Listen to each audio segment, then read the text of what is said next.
Ladies and gentlemen, welcome to episode 31 of Leppy Duels. I'm out of the studio this week, so things are looking a little bit different, but we are excited to bring you another fire episode. We've got some loaded questions and a loaded cast, so let's meet that cast without further ado. First up, in the green corner, we've got the brand manager of Latitude 64, Mr. Seth Bentley. Matching up against Seth in the first round in the red corner, we've got DGA's Trevor Harbolt. And in the blue corner, representing Discraft Underground, it's Wes Shinovar. And finally, rounding out the cast this week in the yellow corner, brand manager of Great Lakes Disc, Ryan Frawley.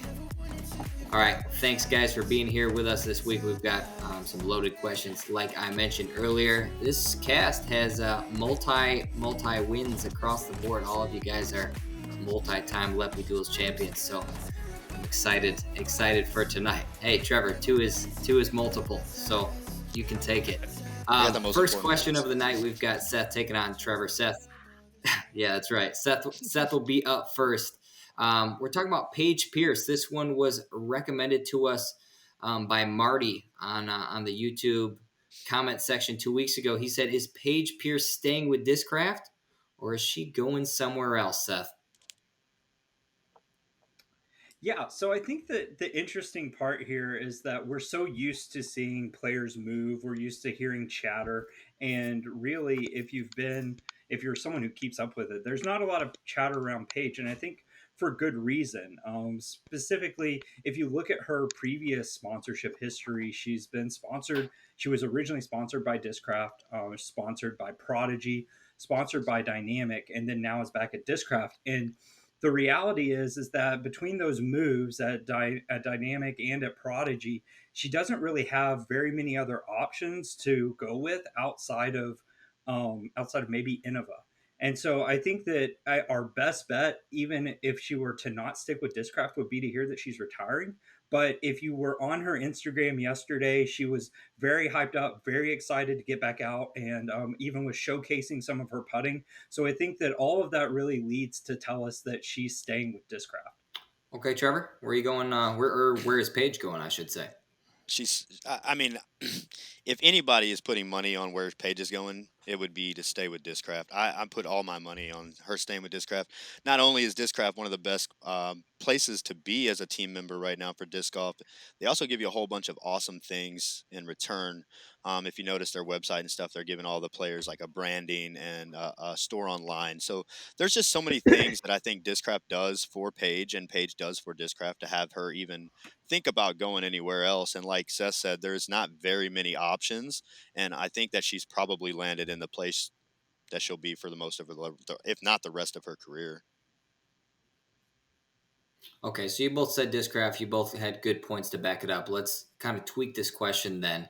If Paige were to leave Discraft, what specific factors would pull her away to another company, Seth?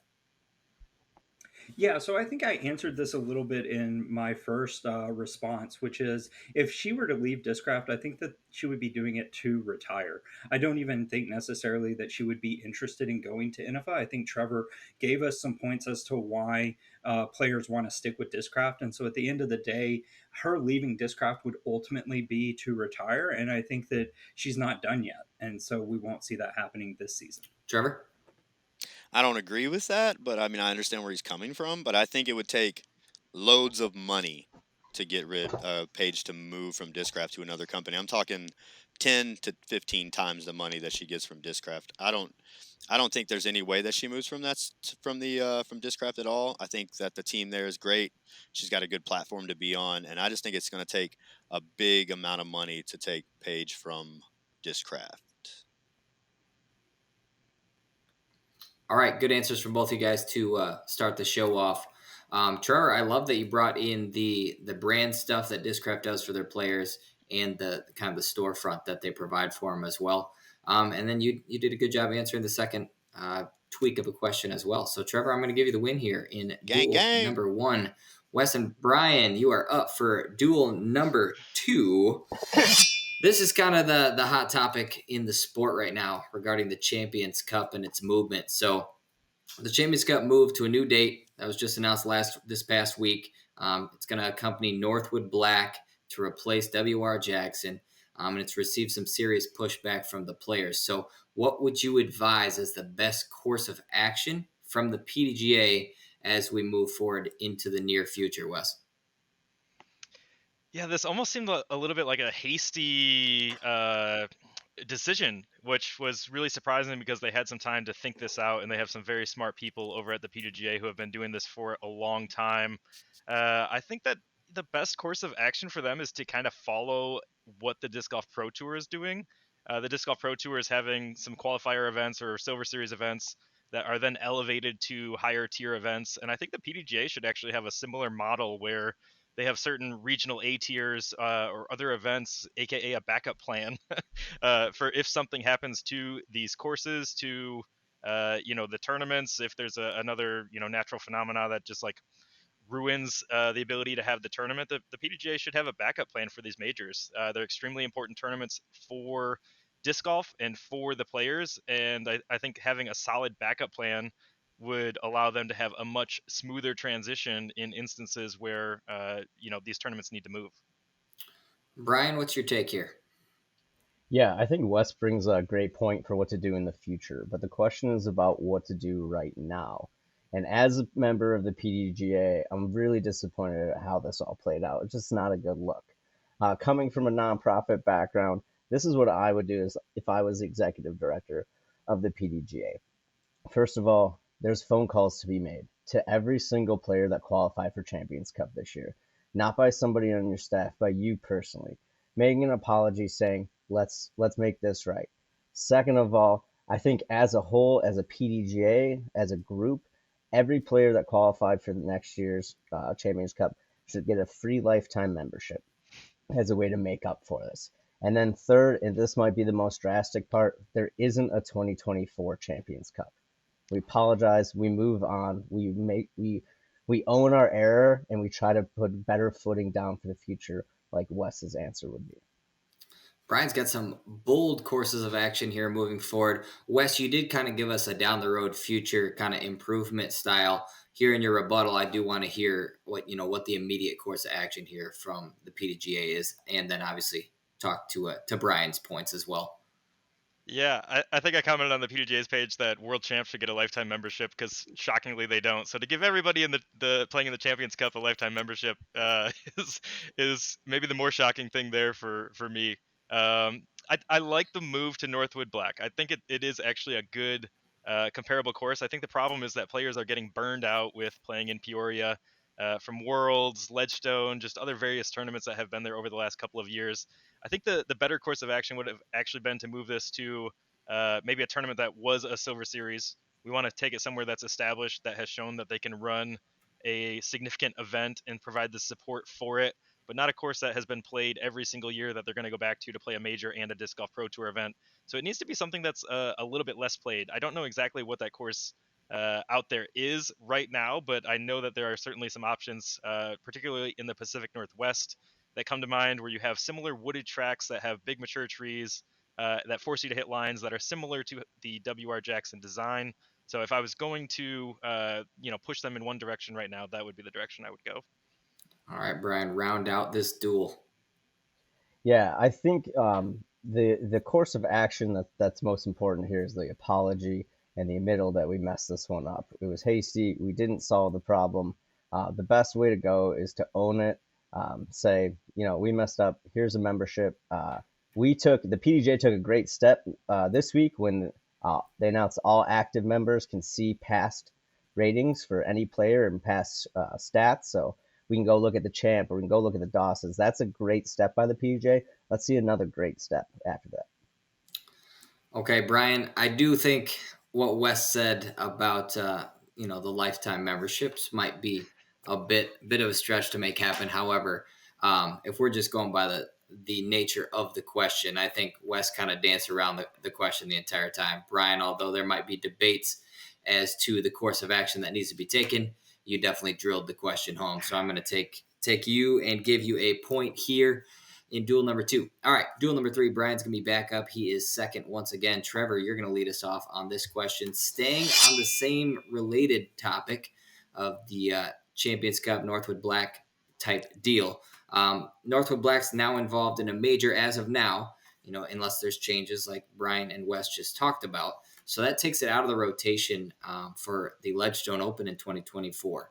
So how much appeal does the Ledgestone Open lose or gain with only having Sunset Hills for the FPO and Eureka Temp for the MPO, Trevor?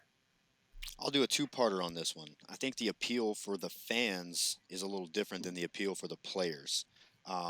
As a player, I love Northwoods Black, and I think all the professionals love Northwoods Black.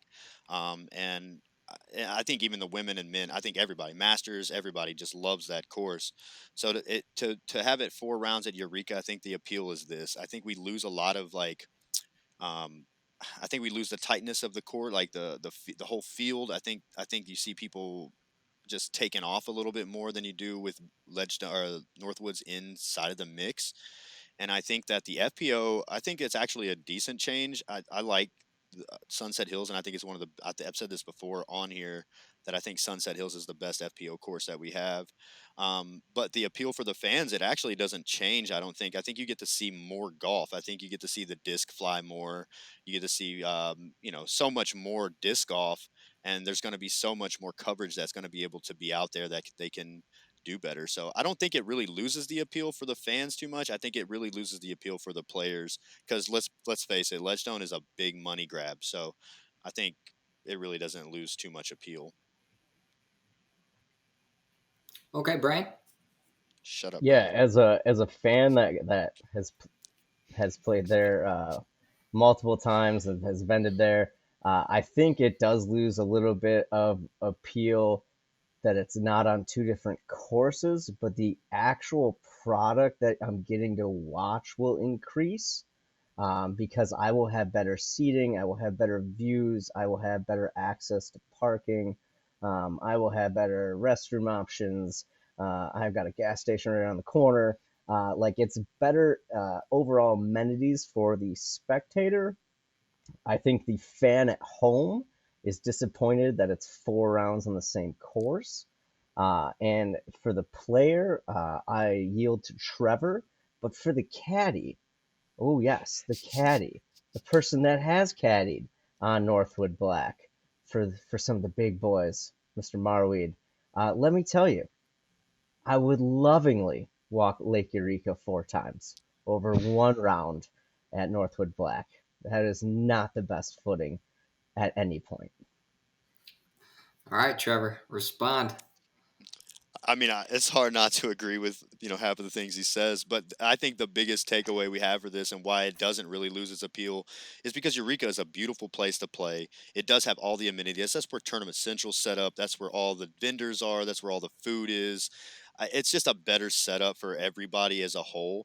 While the players love Northwoods Black and people love to watch people hit trees and get mad and upset at the game, I think it really doesn't lose too much appeal because of what's around the courses, and the course is beautiful. And like you said, not only do you get a good seat, you could get a canoe or a kayak and go to every single hole around the lake and watch people play. And I think that's an appeal to itself. So I don't think we really lose too much. I think the players are more disappointed than most everybody else, to be honest.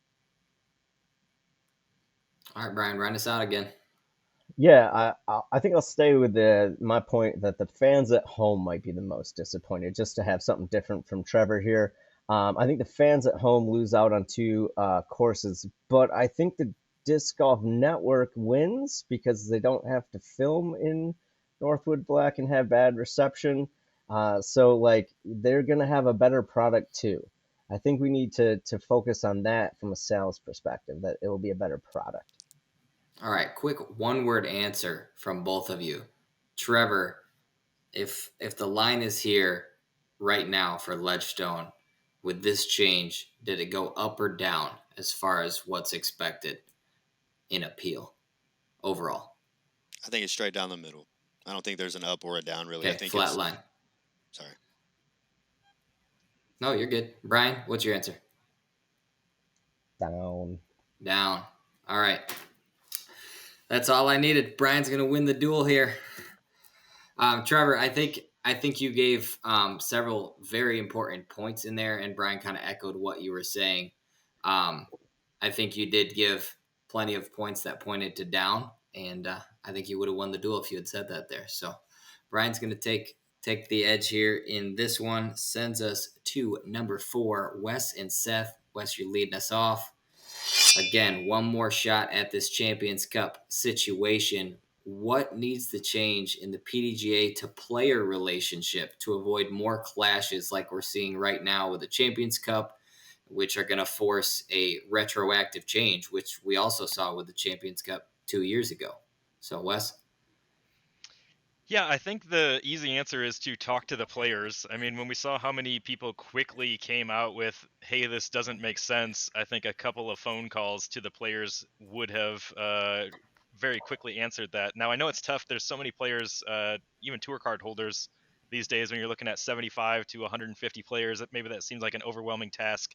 So, as an alternative idea, reach out to the team managers. You got Seth here himself, who is easily accessible by phone call. Bob Julio over at Discraft, myself helping out there some too.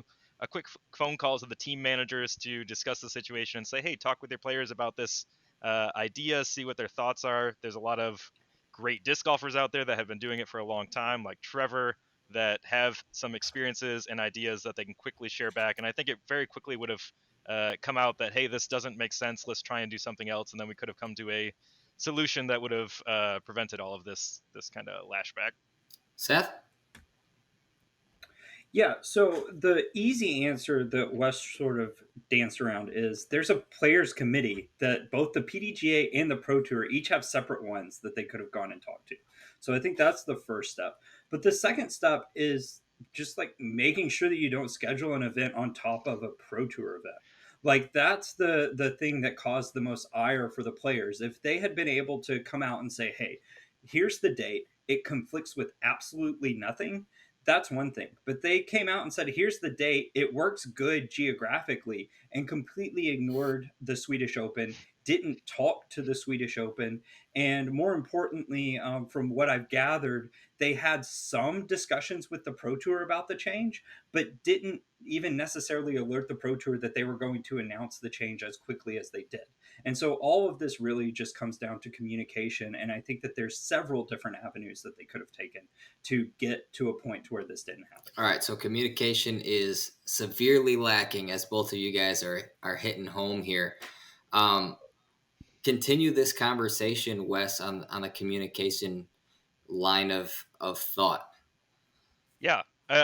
Communication, I think, is obviously the huge point here, but I think just reviewing the schedule is another point that I want to throw into this. At the beginning of the year, the PDGA goes through and schedules the majors, the Disc Golf Pro Tours, and then works their way down to the A tiers. They have an entire process for this. So the fact that maybe they skipped that step as part of this process, again, usually that process is meant to be more geographically driven, miles apart from a certain event. Obviously, European events are plenty of miles away from the U.S. in terms of spacing for a major, but I think that they maybe just got a little rushed with this one, like I mentioned earlier, and maybe skipped some of their double checks that they already have in place. So on top of the communication, maybe just going a little bit too fast to try and get this one on the calendar, cause them all these problems. Seth? Yeah, I think the hard part for me is that after, like, during discussions that I had with officials during the Tour Championship, they had a backup in place. This backup, I'm assuming that they went with, has been in place since they sort of made the decision to put it on the Halloween weekend that they did. And so to think that this was the backup and they still somehow, to Wes's point, overlooked the scheduling seems a little preposterous to me. And so it almost feels like a situation where they can't get past themselves, sort of things. Like they wanted to rush this out for some specific reason, and the reality is that at the end of the day, we need to be taking the steps to communicate with all parties before making a release like this. So, like you guys hit in your initial statements, communication was severely lacking, and then in your rebuttals, you both hammered home the scheduling stuff and just a complete oversight in that department. So, you guys said the same thing, echoed each other, and drove home the points very well. I can't say no to either of you guys. Point goes to Seth and Wes for duel number 4. All right. Brian doesn't like it, but that's how it's going to be right now. Sends us to number 5. Trevor, you're back up. You're taking on Wes. Trevor, you're up first. Looking back at the entirety of 2023, now that the Pro Tour season is over, what was the biggest disc golf storyline this year, Trevor? I mean, I didn't even think on this one because there's so many obvious ones. There's two obvious ones, and I'm not going to use either one of those. I think the storyline right now for the season is this. I think Calvin's hot start was amazing, but I think the storyline of him not being able to get a major was a huge storyline and something that we could look at for the years to come. How come that he can just always kill it and kill it and kill it, but he just can't get a major? I love Calvin. I think he's the best disc golfer on the planet right now. But it's huge to me that he can win so many tournaments, but he just can't grab a hold of that major. So I think that's a huge storyline going into this and the end of the season and going into next year. Can Calvin get it done? We all talk. He's the number one player in the world, pretty much all of 2023, and he just couldn't.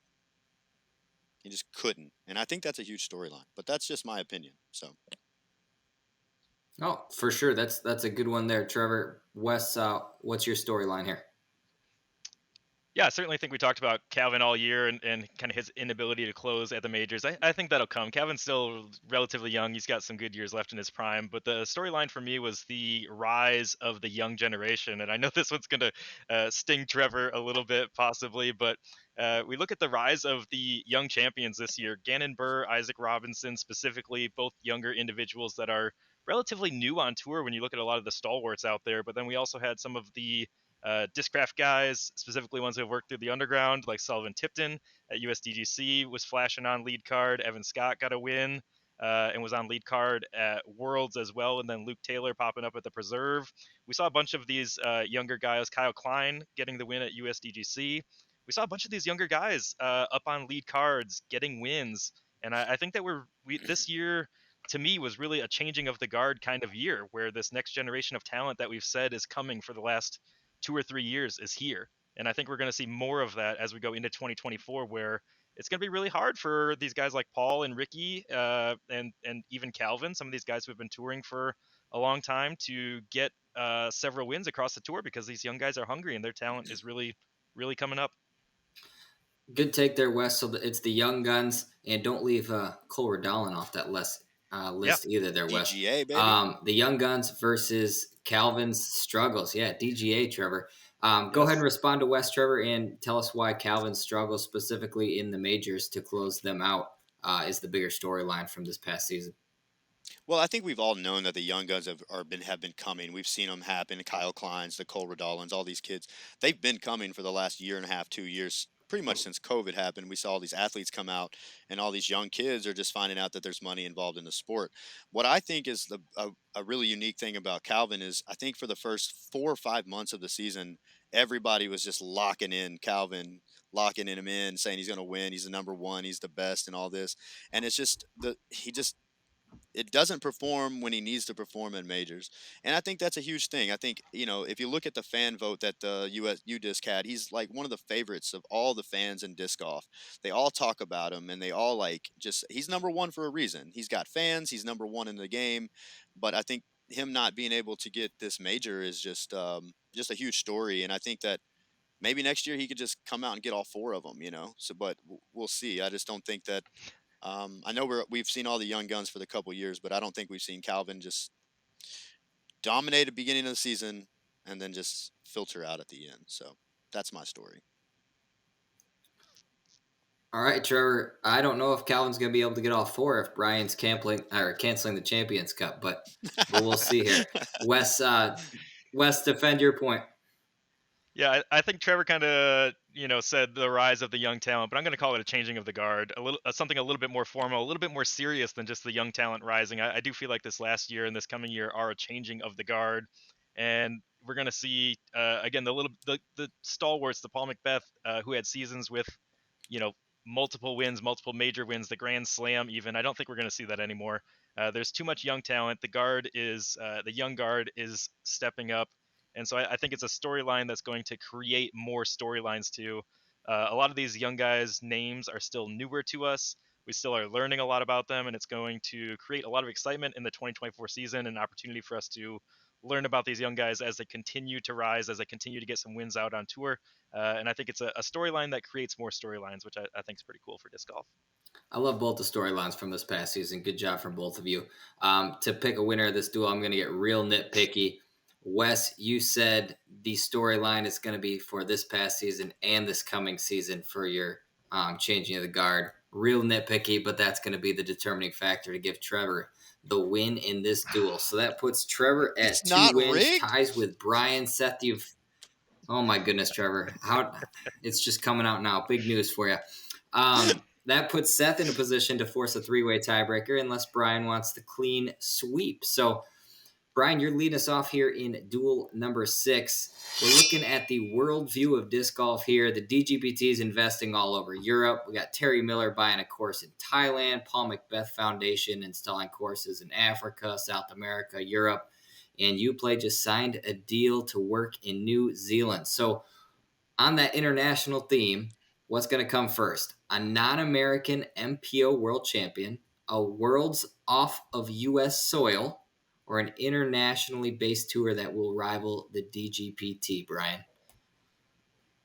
This is an excellent question, Jacob. I just want to say, I love the three different options, so we're gonna bust through them real quick. You look at a European tour to rival the American tour.